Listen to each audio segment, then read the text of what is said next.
A pivot table is Excel's most powerful analysis tool. It takes thousands of rows of raw data and turns them into a summary table you can drag, drop, and reshape in seconds totals by region, averages by product, counts by month without writing a single formula.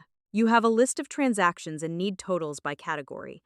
You want to know who bought how much of what, where, when.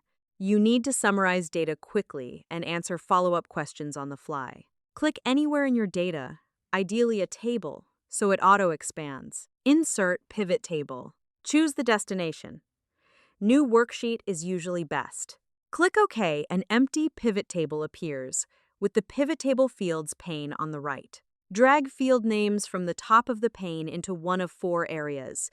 Rows groups data down the table, for example, region, product. Columns groups across the table, for example, month, year. Values what to summarize. Sum, count, average of a numeric field. Filters top of table filter to slice the whole pivot. Click a field in values value field settings. Sum default for numbers. Count, average, max, min.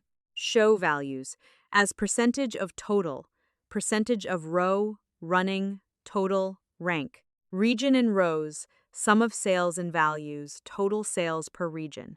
Product in rows, month in columns, sum of sales in values, a sales matrix. Region and filters switch the whole table to a single region. Pivot tables don't auto-refresh when source data changes.